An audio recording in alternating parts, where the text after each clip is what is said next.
Hello friends, টেক্সারিং online চ্যানেলে আপনাদের সকলকে জানাই স্বাগতম। ইতিমধ্যেই করোনা ভাইরাস নিয়ে এবং গোটা দেশ জুড়ে লকডাউনের মাঝেই বেরিয়ে এসেছে চারটি বিরাট বড় খবর। আবারও কি বাড়ছে লকডাউনের সময়সীমা? ইতিমধ্যেই বেরিয়ে এসেছে এইরকমই বেশ কয়েকটি গুরুত্বপূর্ণ আপডেট। আর আপনি যদি একজন ভারতীয় নাগরিক হয়ে থাকেন তাহলে আপনার জন্য এই আপডেটগুলি জানা অত্যন্ত গুরুত্বপূর্ণ। তাই অবশ্যই ভিডিওটিকে প্রথম থেকে শেষ পর্যন্ত দেখতে থাকুন। আর আজকে থাকবে এই নিয়ে আলোচনা। আর আলোচনা শুরু করার পূর্বে আপনাদের কাছে করব একটা ছোট্ট অনুরোধ। আপনি যদি আমাদের চ্যানেলে নতুন হয়ে থাকেন অথবা আমাদের চ্যানেলের ভিডিও এই প্রথম দেখে থাকেন তাহলে অবশ্যই আমাদের চ্যানেলটিকে সাবস্ক্রাইব করে রাখবেন এবং পাশে থাকা বেল আইকনটিকে বাজিয়ে রাখবেন যাতে পরবর্তী এইরকমই গুরুত্বপূর্ণ খবর আপনাদের ফোনে সবার প্রথমে পৌঁছে যায়। আর আপনাদের কাছে আরও অনুরোধ, এই ভিডিওটিকে একটা লাইকের সাথে সাথে জনস্বার্থে প্রচুর পরিমাণে শেয়ার করবেন, কারণ আপনার একটা লাইক এবং শেয়ারই আমাদের অনেকটাই উৎসাহিত করে এইরকমই লেটেস্ট আপডেট আপনাদের সামনে তুলে ধরতে। তো ফ্রেন্ডস, আজকের প্রথম আপডেটেই বলা হচ্ছে পরিস্থিতি আরও খারাপ হবে, করোনা নিয়ে হুঁশিয়ারি করলো হু। তো করোনা আতঙ্কে ত্রস্ত এখন গোটা বিশ্ব। ইউরোপ এবং আমেরিকা জুড়ে চলছে মৃত্যু মিছিল, ধসে পড়েছে অর্থনীতি, কিন্তু প্রাণঘাতী করোনা এখানেই থামবে না। ভয়ানক পরিস্থিতি দেখা এখনো বাকি, জানালেন বিশ্ব স্বাস্থ্য সংস্থার ডিরেক্টর জেনারেল টেড্রস আধানাম। তিনি অবশ্য একথা স্পষ্ট করেননি যে কেন তার মনে হয় 2.5 মিলিয়ন মানুষকে সংক্রমিত করার পর এবং 1.5 লক্ষ মানুষের মৃত্যুর পরও কেন পরিস্থিতি ভয়াবহ নয়, কেন এর প্রাদুর্ভাব আরও খারাপ হতে পারে। যদিও তিনি এবং অন্য বিশেষজ্ঞরা যদিও আগে আফ্রিকা এবং অন্য দেশ যেখানে স্বাস্থ্য পরিষেবা উন্নত নয় সেখানে ভবিষ্যতের ভাইরাস ছড়িয়ে যাওয়ার দিকে ইঙ্গিত করেছিলেন, জেনেভায় হুয়ের হেডকোয়ার্টারে টেড্রস জানিয়েছেন, বিশ্বাস করুন ভয়ানক পরিস্থিতি এখনও আমাদের দেখা বাকি। আসুন একসঙ্গে মিলে আমরা এই ট্র্যাজেডি প্রতিরোধ করি। এটি এমন একটি ভাইরাস যা এখনও অনেকে বুঝে উঠতেই পারেনি। এশিয়া এবং ইউরোপের কিছু দেশ লকডাউন শিথিল করছে করোনায় আক্রান্ত এবং মৃত্যুর হার কমার দিকে উল্লেখ করে এমন সিদ্ধান্ত নিয়েছে তারা। যদিও স্কুল এবং একাধিক ক্ষেত্রে তারা বন্ধ রাখছে, জনসমাবেশে ক্ষেত্রেও জারি রয়েছে নিষেধাজ্ঞা। করোনা ভাইরাসের ভয়াবহতা বোঝাতে হুইয়ের প্রধান স্প্যানিশ ফ্লুয়ের উল্লেখ করেছেন। তিনি বলেছেন 1918 সালের এই ফ্লুয়ে বিশ্বের প্রায় 10 কোটি মানুষের মৃত্যু হয়েছিল। করোনাও কিছু কম ভয়াবহ নয়, তবে বর্তমানে মানুষ অনেক উন্নত, বিপর্যয়কে নিয়ন্ত্রণে আনার ক্ষমতা রয়েছে মানুষের, কিন্তু তা সত্ত্বেও এখনও মানুষ করোনা পরিস্থিতিকে নিয়ন্ত্রণে আনতে পারেনি। পরিস্থিতি আরও খারাপ হবে। করোনা পরিস্থিতিতে সম্প্রতি হুইয়ের স্বচ্ছতা নিয়ে প্রশ্ন তুলেছিল আমেরিকা। এদিন সেই অভিযোগও নস্যাৎ করে দেন সংস্থার ডিরেক্টর জেনারেল। জানান, প্রথম দিন থেকেই আমেরিকার কাছে কিছুই গোপন করা হয়নি। যা তথ্য পাওয়া গিয়েছে সবই সবাইকে জানানো হয়েছে। এই পরিস্থিতিতে দাঁড়িয়ে একসঙ্গে কাঁধে কাঁধ মিলিয়ে পরিস্থিতি মোকাবিলার আবেদনও জানিয়েছেন তিনি। তো ফ্রেন্ডস, আজকের পরবর্তী খবরে বলা হচ্ছে মাথাপিছু 1000 টাকা পরিযায়ী শ্রমিকদের জন্য স্নেহের পরশ রাজ্যের। তো কারা পাবে এই 1000 টাকা আর্থিক সহায়তা? এই স্নেহের পরশ প্রকল্পে সহায়তা পাওয়ার জন্য অবশ্যই আপনাকে পশ্চিমবঙ্গের বাসিন্দা হতে হবে।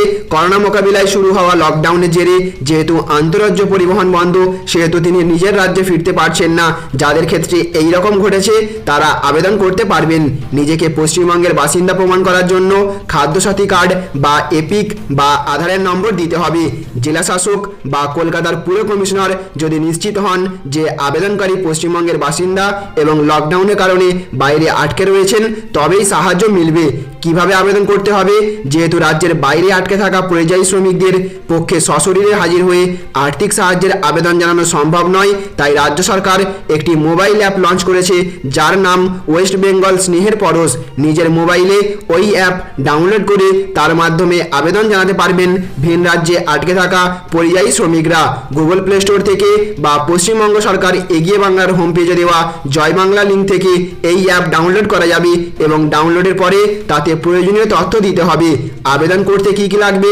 নিজের ছবি, খাদ্যসাথী বা এপিক বা আধারের নম্বর, যে ব্যাংকের অ্যাকাউন্টে টাকা পাঠানো হবে সেই অ্যাকাউন্টের নম্বর সহ অন্যান্য প্রয়োজনীয় তথ্য দিতে হবে। মোবাইল নাম্বার, পশ্চিমবঙ্গে তার কোনো এক প্রতিনিধির নাম, সম্পর্ক এবং ফোন নম্বরও দিতে হবে। এই আর্থিক সহায়তা পাওয়ার জন্য অ্যাপের মাধ্যমে পাঠানো আবেদন জেলা শাসক বা কলকাতার পুর কমিশনার দেখতে পাবেন পশ্চিমবঙ্গ সরকার এগিয়ে বাংলার হোম পেজে দেওয়া জয় বাংলা লিঙ্কের মধ্যে স্নেহের পরশ লিঙ্ক দিনকে প্রত্যেক আবেদনকারীর আবেদন খতিয়ে দেখবেন জেলাশাসক বা কলকাতার পুর কমিশনার। খতিয়ে দেখে সন্তুষ্ট হলে অনলাইন অনুমোদন দেবেন। এই অনুমোদনের পরে রাজ্য সরকারের বিপর্যয় ব্যবস্থাপনা বিভাগ সংশ্লিষ্ট আবেদনকারীর অ্যাকাউন্টে সরাসরি টাকা পাঠিয়ে দেওয়ার নির্দেশ দেবে। অ্যাকাউন্টে টাকা ঢুকলে আবেদনকারী SMS পেয়ে যাবেন। বিপর্যয় ব্যবস্থাপনা দপ্তরের মাধ্যমেই এই স্নেহের পরশ প্রকল্পের রূপায়ণ ঘটাবে রাজ্য সরকার।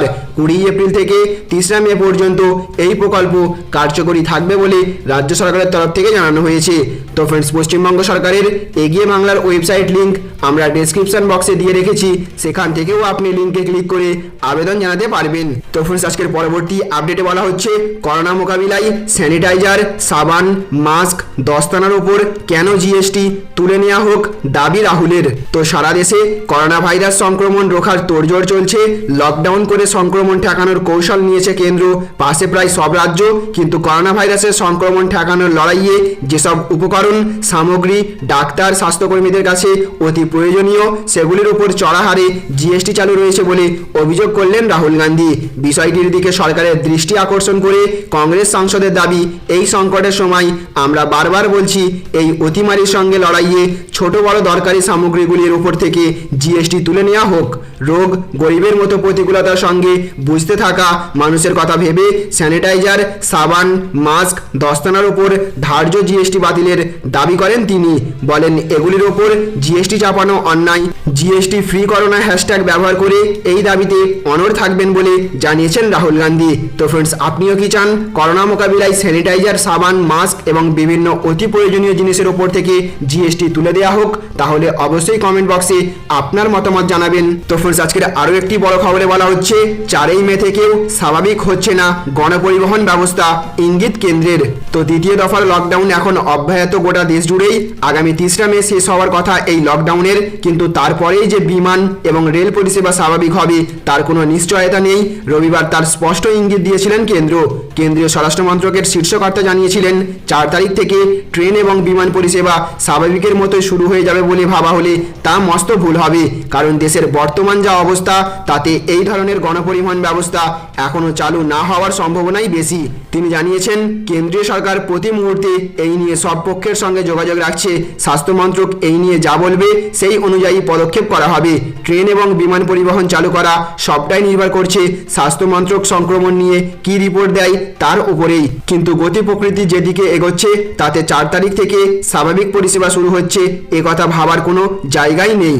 তাহলে ফ্রেন্ডস, বুঝতে পারলেন আগামী 3 মে লকডাউন শেষ হলেও 4 তারিখ থেকে কিন্তু স্বাভাবিক হচ্ছে না গণপরিবহন ব্যবস্থা, এমনটাই কিন্তু স্পষ্ট ইঙ্গিত পাওয়া যাচ্ছে কেন্দ্র সরকারের তরফ থেকে। বিভিন্ন সূত্র মারফত খবর পাওয়া যাচ্ছে আবারও হয়তো বাড়তে পারে লকডাউনের সময়সীমা।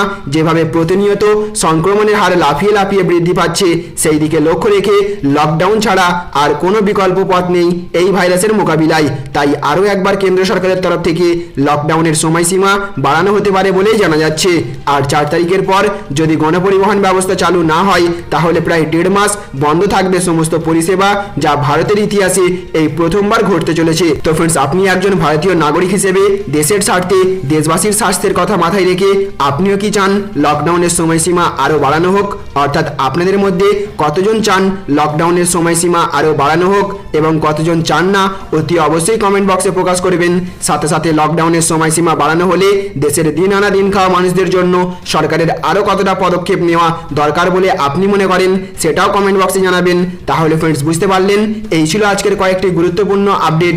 আমাদের উদ্দেশ্য ছিল কেবলমাত্র এই আপডেটগুলি আপনাদের সামনে তুলে ধরে আপনাদেরকে জানিয়ে দেওয়া। সতর্ক থাকুন, সচেতন থাকুন, সামাজিক দূরত্ব বজায় রাখুন। আপনাদের সকলের কাছে অনুরোধ, এই ভিডিওটিকে জনস্বার্থে প্রচুর পরিমাণে শেয়ার করবেন, যাতে আপনার করা একটা শেয়ারে আপনার বন্ধু বান্ধব, প্রিয়জন, পাড়া প্রতিবেশী থেকে শুরু করে সকলকে জানার সুযোগ করে দিন এবং অপরকেও সতর্ক থাকার, সচেতনতা অবলম্বন করার পরামর্শ দিন। ভালো থাকুন, সুস্থ থাকুন। Thank you friends, thank you for watching.